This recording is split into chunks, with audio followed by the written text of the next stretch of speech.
Hi guys, Dave Anderson here, Helicool's Helipad. Well, here we are again, and today, whoosh, we're going to be installing this. Yes, this one. I'll leave the model number right up there so that you can order one too, because this one is the one that is going to work with this system. There's a few things that we have to get together first. I'm going to show you how to do it.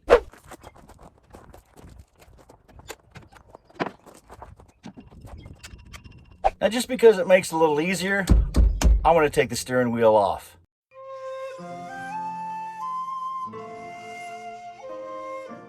And I'm going to also remove the turn signal.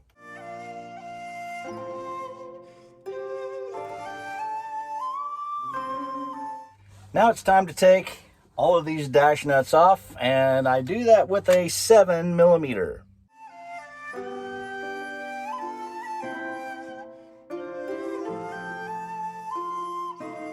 I need to remove this little handle. There is a set screw right up here, but I know that my set screw is not attached, so just pull it off. There's the set screw right there if you can see it.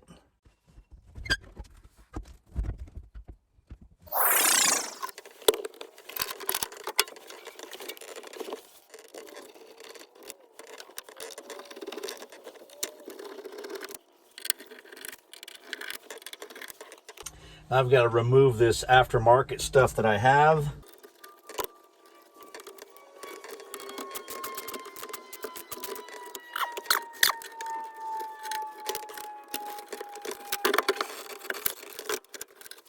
All right, so the first thing that I'm going to do is I'm going to disconnect these because, well, they're just on there so you don't lose them.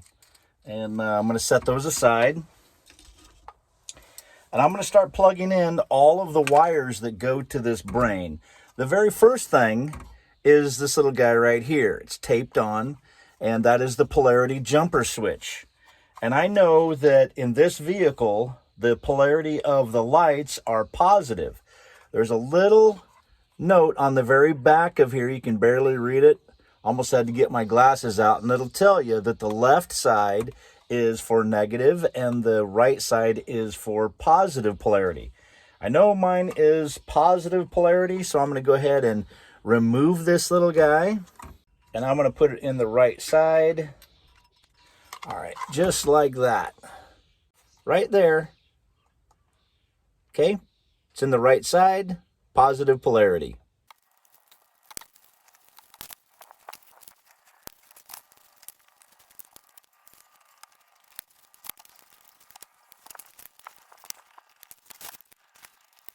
With this one, you don't need to have this big, huge wire. There's only the two red thick wire, the heavy wire coming out.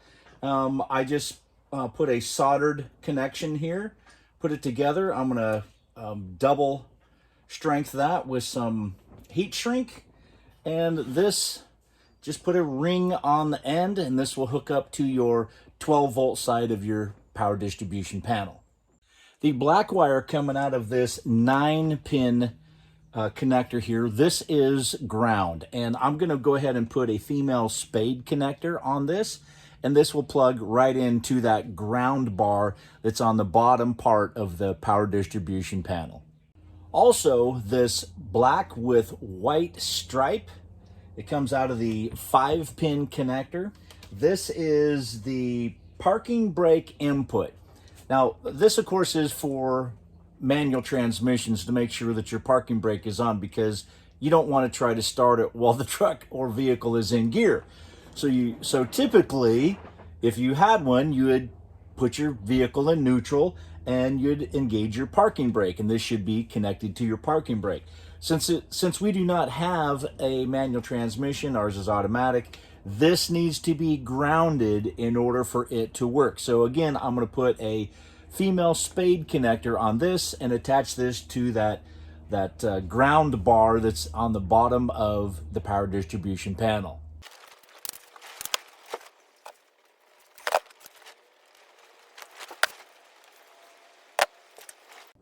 When you're setting aside these wires, you're also going to want to set aside the purple and pink heavy wire. The purple is going to go to start, and the pink is going to go to ignition. So I'm going to set those aside over here. I've already got my red set aside over here. I've got my parking, brake, and ground set aside here. And I'm also going to need the brown out of this 6-pin to hook up to my brake switch so that it will kill the engine if the brake is pressed without you flicking on the ignition switch. All the rest of these I'm just going to bundle up, as well as the door lock. I'm going to bundle that up as well. And what is not listed in the instructions is this little 2-wire, and it has a push button. This is the program switch, so this is how you program it. This other one, okay, it had the program switch right here in the button, and it also has the LED.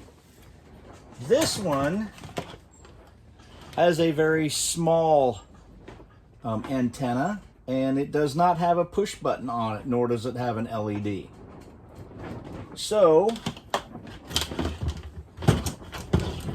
this little guy is how we will be programming it if we need to do so, which, yes, we will need to do so. Now, out of this 9-pin connector, there is a white wire that is fuse protected, and this is going to go to the lights to flash them when the starter is activated. Okay, so I have separated all of these out. The rest of these can just be bundled up. They are not needed. Using a little bit of fabric tape, I've went ahead and cleaned everything up so that it is in basically the order and where I want it. All the important wires are done. They're ready to go in. All right, let's go to the truck. Okay, I am going to install this with these power lines, all of the heavy cables facing up.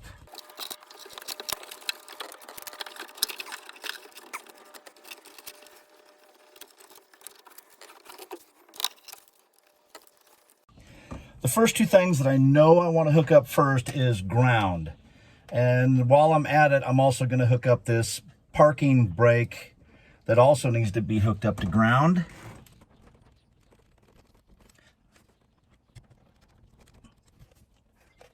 Well, since I am right here, this does not have a program button on it or a light. I'm just going to go ahead and peel this, and I'm going to stick it probably right to the dash right here, or to this dash vent.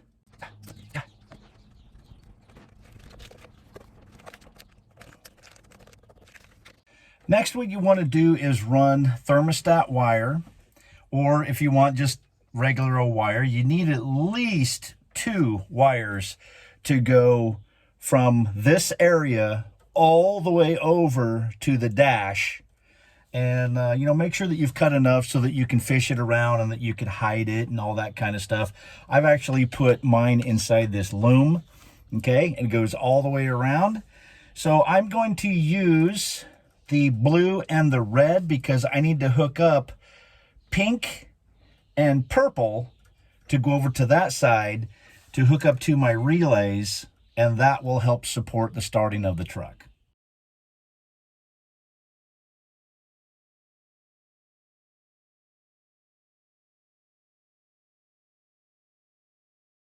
This is actually pretty cool. This is a hole that I had already drilled previously, and it just so happens to be this size. So this goes actually right through it. It's not that much bigger. Matter of fact, it's almost a perfect fit. This is going to work perfectly.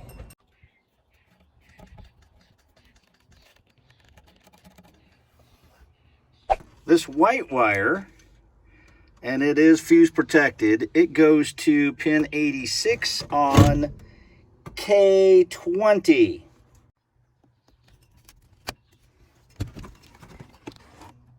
Now, I know that most of you don't like these T connectors, but when you're working in a really tight area, you know what? Sometimes they'll come in handy. If you don't like them, you don't have to use them. You can just use a pigtail, clip the wire, put a spade connector on one side, a spade connector on the other side of that pigtail, have it come out into 2 other spades, and use solderless connectors. To each their own. It is fine. All right, there it is on pin 86 of K20. Okay, so now it's time to use our double relays. When you're wiring the relay, follow this diagram explicitly. So let's talk about ignition first. It will, number one, go into a 12-volt relay, okay?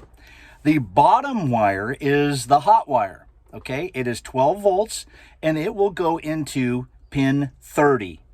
The top wire is the other side of the switch, so it will go to pin 87.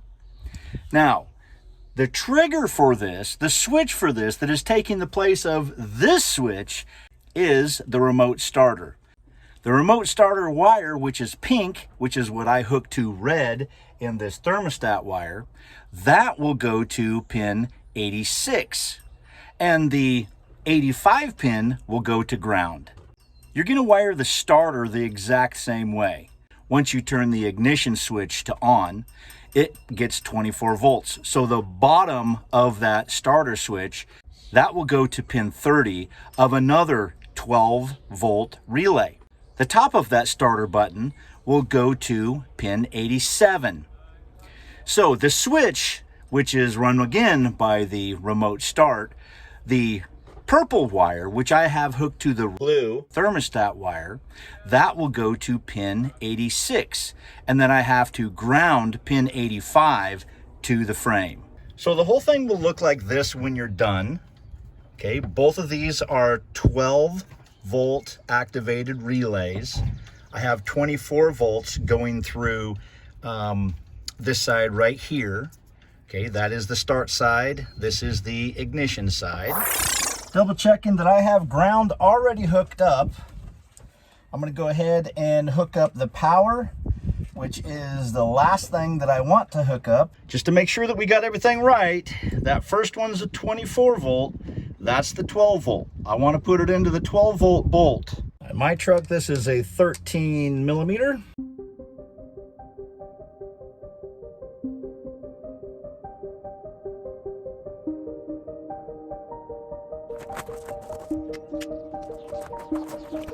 The only thing that I haven't done yet is I haven't hooked up the brake cutoff switch yet, but I'm going to wait to hook that up until one of the last things because it's not necessary to hook it up to start it, but it is necessary as part of a theft deterrent. Okay? Okay, before we start, let's do some programming. First, I see here that it says that the virtual tach is not recommended for diesel engines. So we don't want virtual tach anyway. We want to turn the tach off. That is menu 2, option 3.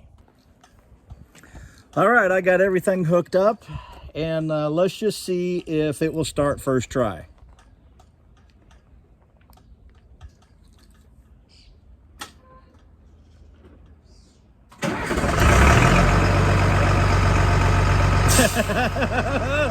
I like it. Now that, ladies and gentlemen, is how to do it.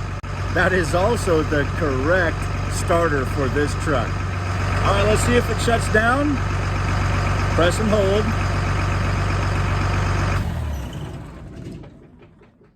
So full disclosure, I was actually unable to program it because I'm not sure why. I haven't figured that out yet.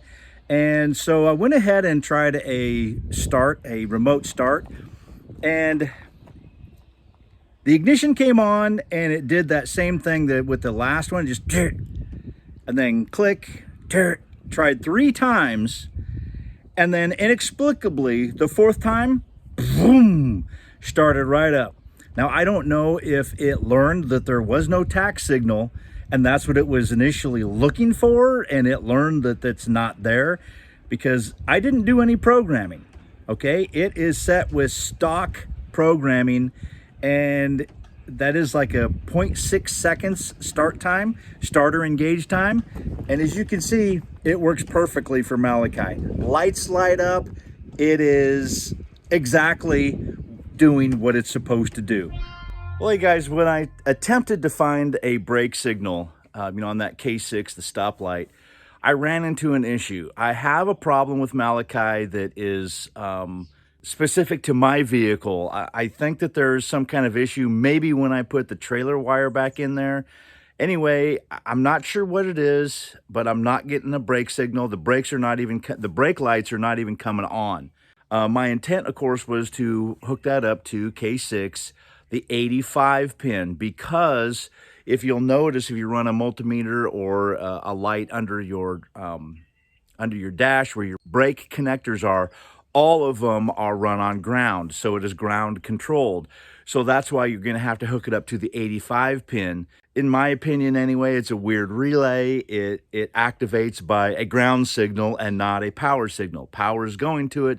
There's just no ground until you step on the brakes. What I'm going to do is leave notes in the description. If I figure out what was wrong with Malachai, or if there's any other items that you are going to need to know to hook up to this system, I'll put it in the description.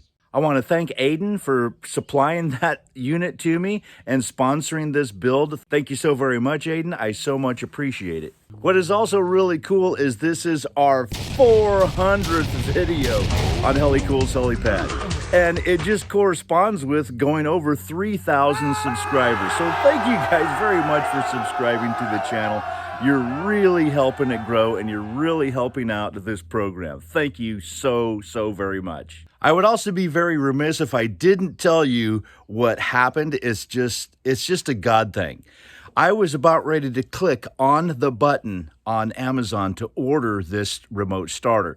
I mean, seconds away. I was like, is this the right one? Went back and looked, came back. Yep, that's the right one. I'm clicking on it, and ding, I got a text message from Aiden. Hey, there'll be a package arriving on Friday. I'm like, okay. So I took a picture of my screen and go, so should I order this? And he says, no, don't order that. And I mean, I'm like seconds away. That is how God works. So some people, you're just going to bypass it as, oh, that's just coincidence. But for those with eyes, for those with ears, they know. Until next time, guys, I'm Dave Anderson signing out. You guys be safe out there, and God bless. Hey, Aiden, guess what?